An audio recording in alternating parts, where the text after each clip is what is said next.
Marine or coastal wetlands include the open coast, coral reefs, estuaries, deltas, mangrove forests, and lagoons. These wetlands play a fundamental role in maintaining climatic and hydrological stability. Such natural wetlands also provide life-supporting services by moderating local climate, regulating stream flow, improving water quality through sedimenting, filtration, and absorbing heavy metals and other toxic pollutants, and reducing flood risk downstream.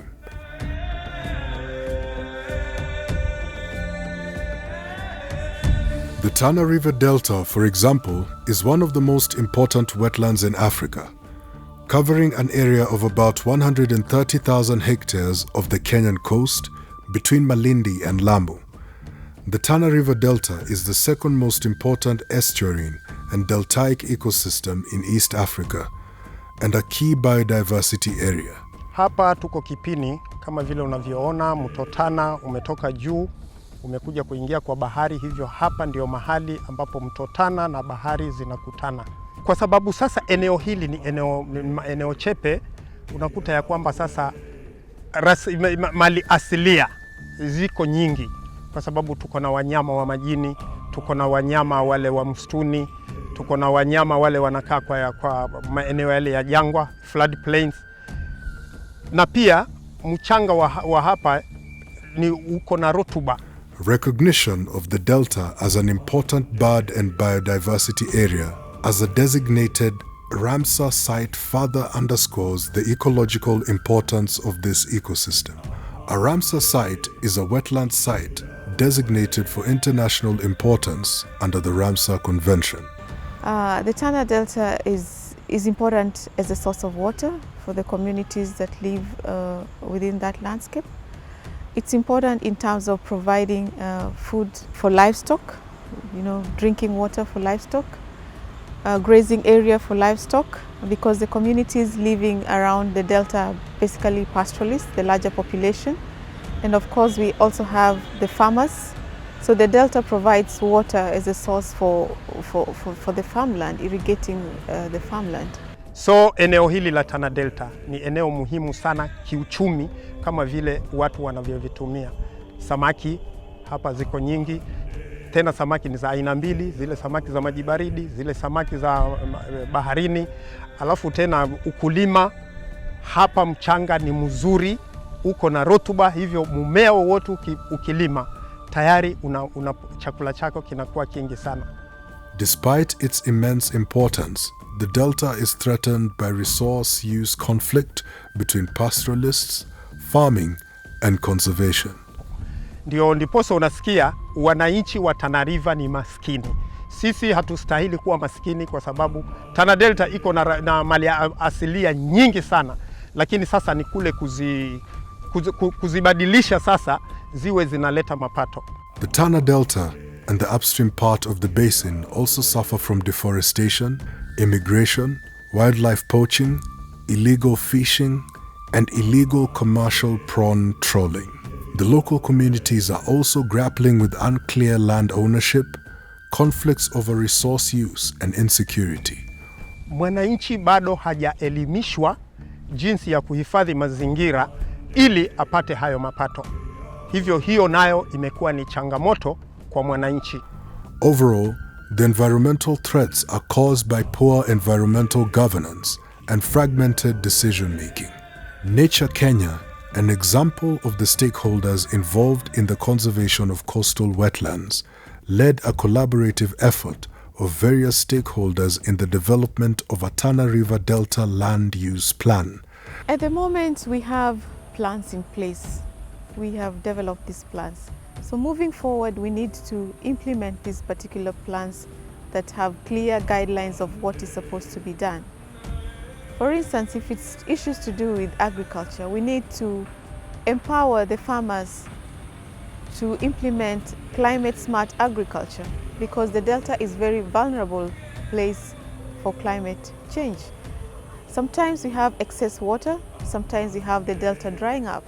So what are the opportunities for utilizing this ecosystem during the excessive rainy season and the dry season? So climate smart agriculture should be implemented.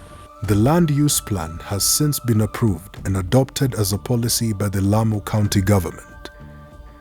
In essence, there is still need to support local communities to take on wetland management and take responsibility for their environment. Washikadau wa mazingira pamoja na serikali, kitu ya kwanza lazima wakae pamoja na wakubaliane jinsi ya kuendeleza, kusimamia na kuendeleza miradi katika Tana Delta. Lakini sio kwamba serikali inaamua peke yake na inafanya jambo bila kumhusisha mwananchi. Hivyo hii inataka nguvu za kila mshikadau mhusika. Tukianza na jamii, tukianza na serikali, tukianza na washikadau wa mazingira, wote wawe wanakaa chini pamoja wakijadiliana na wakiwa na mikakati ili ya kulinda Tana Delta. Lakini mwananchi peke yake, hata kama amefanya nini, hawezi akabadilisha yale matatizo yako hapa Tana Delta bila kuungana na washikadau wote.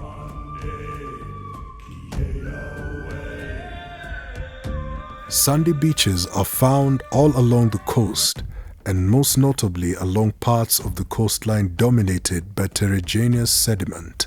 Near the Tana and Sabaki rivers and northwards toward Lamu, these areas have high dunes generated by wind-blown sands from the beach.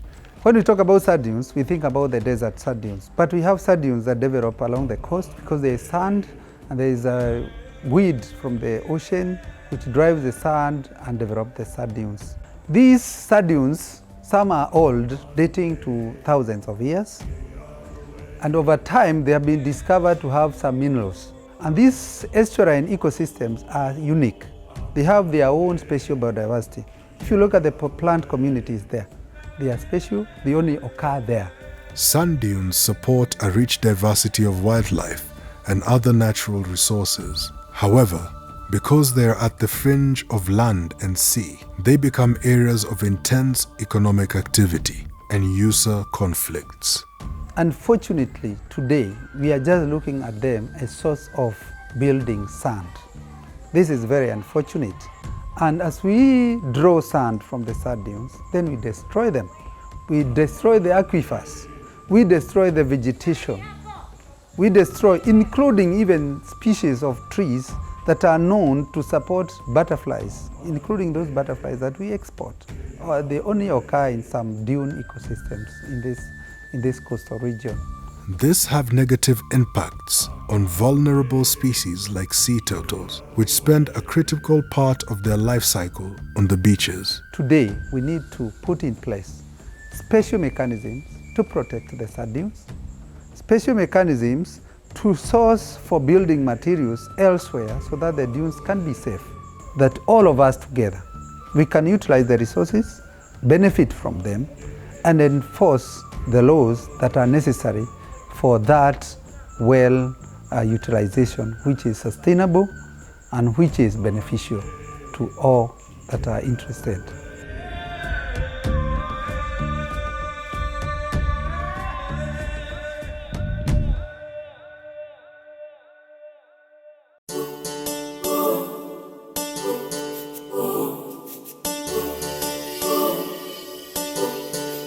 The Kenyan coast beaches, despite being ranked amongst the best in the world, face several other threats, key among them pollution from solid waste and polluted runoff from urban areas and malfunctioning sewage systems. Physical altercation of the natural shoreline has resulted from overdevelopment of the shoreline. Private property development, such as construction of beach hotels, continue to encroach into the sea, thereby creating the need for seawalls that over time end up destroying the beach, the very asset that attracted visitors in the first place. When it comes to tourism in Kenya, you'll find that the mainstay of our industry is the nautical coastal tourism. So you find about almost 70% of the foreign exchange that you get as a country comes from coastal or beach tourism.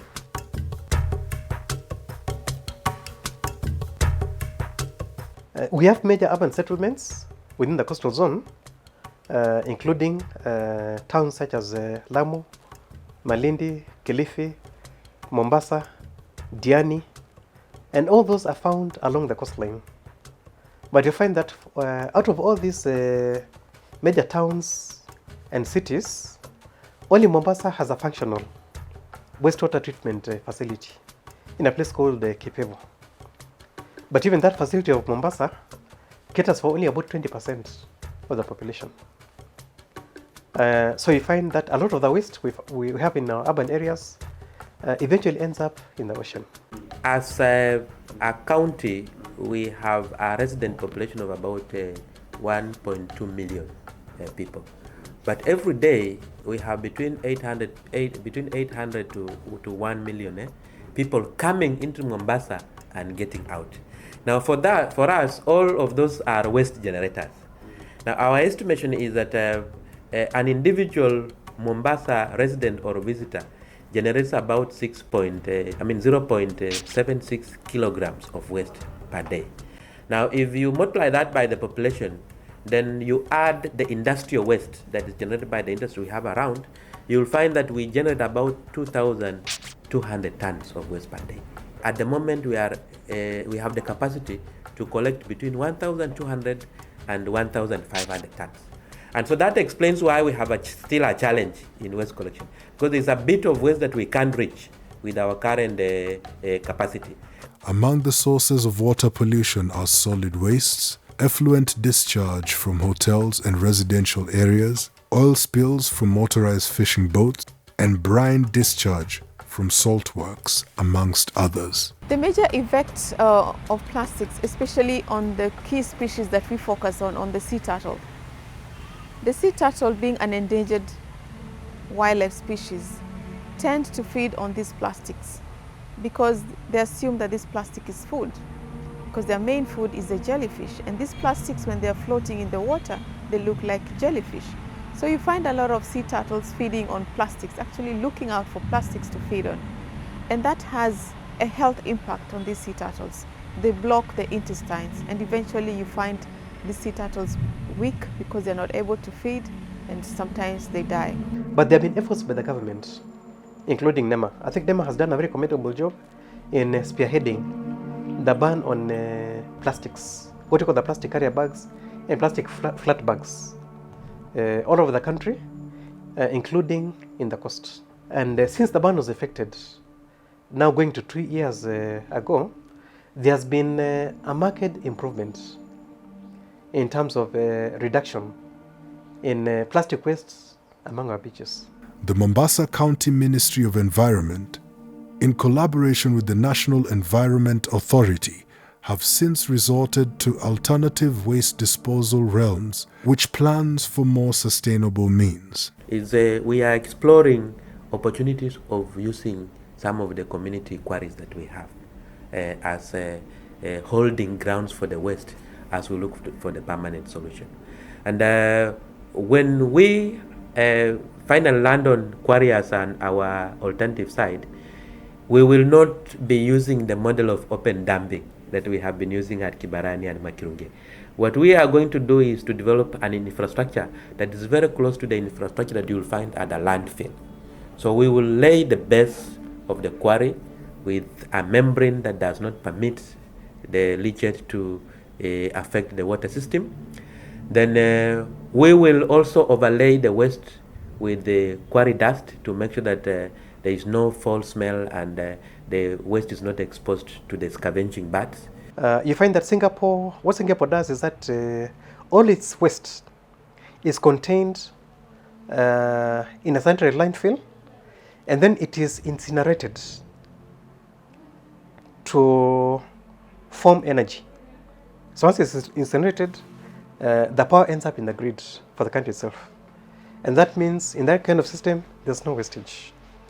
So I think as NEMA would advocate that, Kenya as a country, we move to that direction where we end up putting up central landfills. We have hotels in Mombasa, hotels in Malindi, hotels in Otamu that have put in place resources and funds to put up wastewater treatment facilities just to ensure that their wastewater does not end up degrading the environment, including the ocean. So I think we encourage the other facilities within the coast to move also in that direction. While it can be seen that already there exists biodiversity conservation efforts by different stakeholders, there's need to increase ownership for these conservation efforts by local communities as a means of boosting impact. The common mwananchi has a responsibility because they are the generator of the waste. So they have a responsibility to manage the waste that they generate to the point where it becomes easy for us to collect. And the challenge we have been having with the common mwananchi is that they have no way of containing that waste. So what they do is that they simply throw the waste. As long as they get out of their homes, they throw the waste anyhowly. But what we are challenging them to do is that they should be able to install some receptacles, at least at their plots or wherever it is.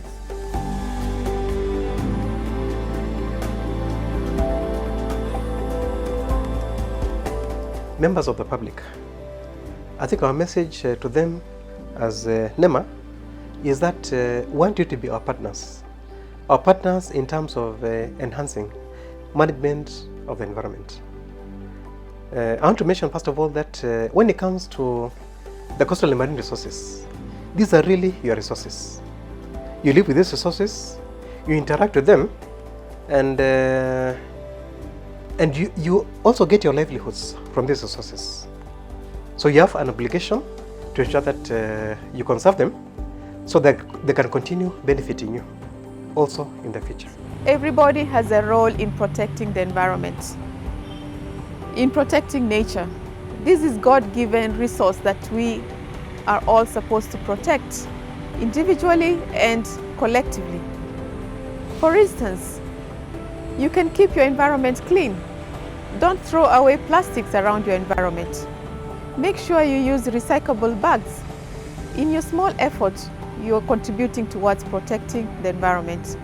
Plant a tree within your compound. Plant a tree in your farm. You will be contributing towards the tree coverage in this country.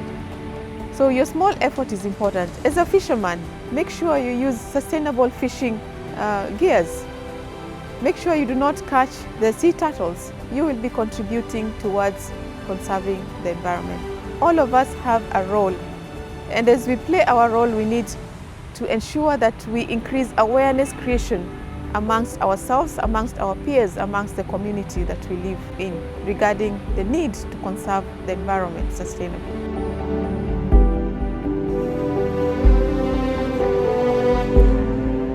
This remains every stakeholder's responsibility to ensure environmentally sustainable development at the coastal zone. This too is essential for a healthy planet and a prosperous and peaceful future.